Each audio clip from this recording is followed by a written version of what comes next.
My heart started hammering against my ribs like a trapped bird. A hot, prickly wave washed up my neck, and I could feel the blood pulsing in my temples. The world narrowed to the glowing screen in front of me, to the 6 words in an email that had just detonated my entire day.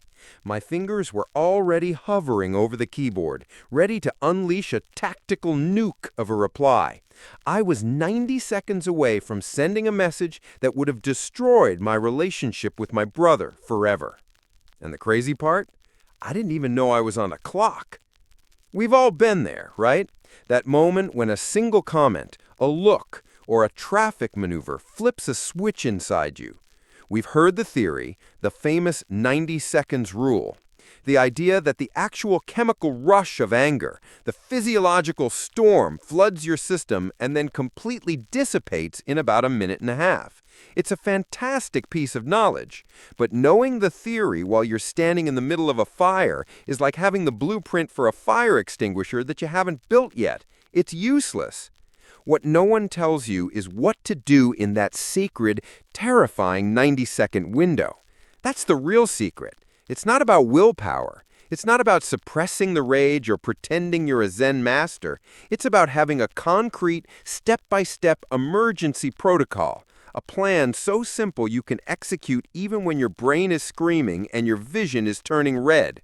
I had to learn this the hard way, but today I'm giving you the keys to the kingdom. Stick with me, because what I'm about to share isn't just about managing anger. It's about reclaiming your power in every single interaction you have.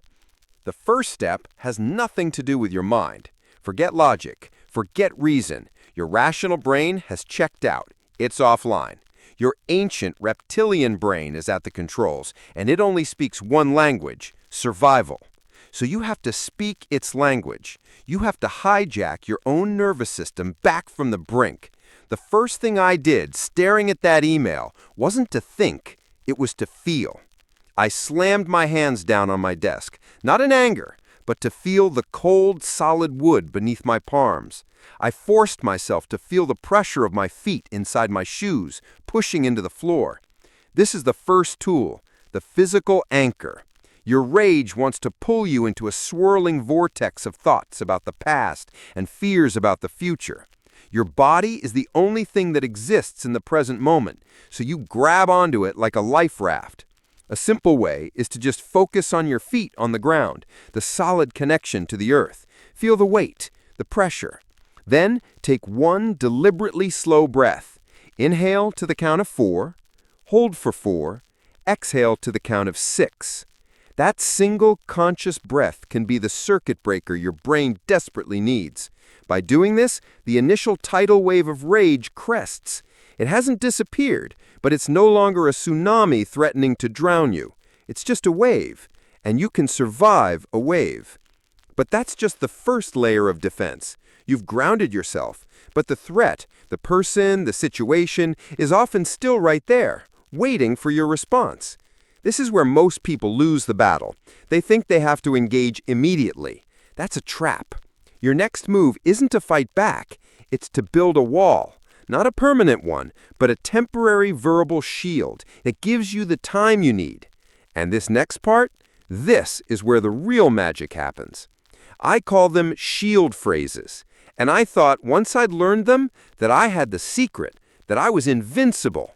The first few times I used them, I failed spectacularly. I'd say, I need a moment to process that.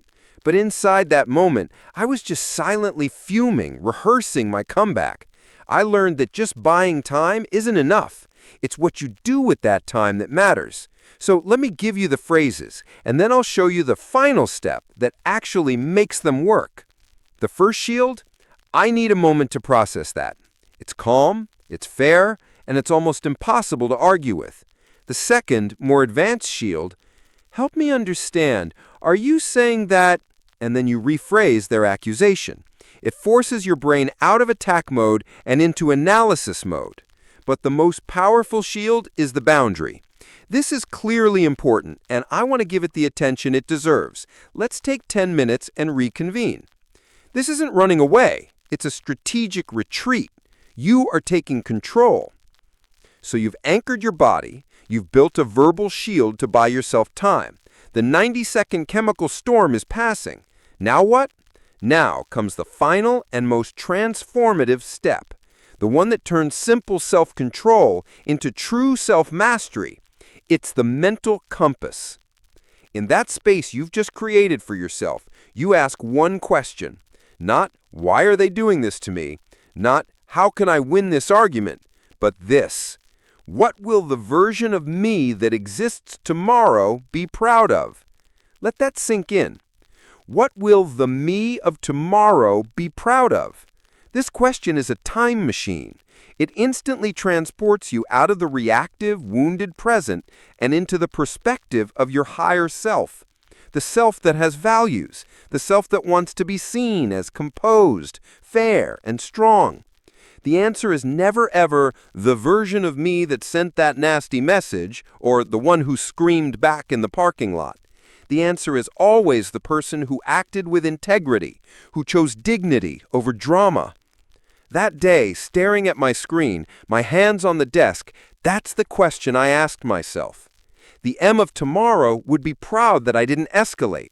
He'd be proud that I saw the accusation in the message not as a definitive attack, but as my brother's clumsy expression of his own hurt. He'd be proud that I waited an hour, let the storm in my body pass completely, and then picked up the phone to say, hey, I got your message. It hit me hard, but I want to understand. Can we talk? That conversation, born from a conscious choice instead of a chemical reaction, saved our relationship. So you see, those 90 seconds are not your enemy. They are not a curse. They are a crucible. They are a sacred window of opportunity. A moment where the universe tests you. Will you be a slave to your biology, or will you be the master of your response? The physical anchor, the verbal shield, the mental compass, these aren't just tricks. They are the tools of emotional freedom. Most people will spend their entire lives being thrown around by the storms inside them, never realizing they were born with the ability to calm the seas. Now you know better. The real question isn't whether you'll get angry again. You will. The question is what you'll choose to build in those 90 seconds, a prison of regret or a bridge to a better version of yourself.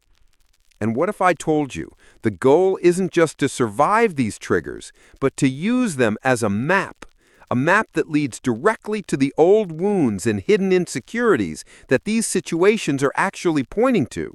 In the next video, we're going to create your personal trigger map, a detailed blueprint of your emotional minds. And once you have that map, you become bulletproof. But be warned, looking at it for the first time, that can be an intense journey.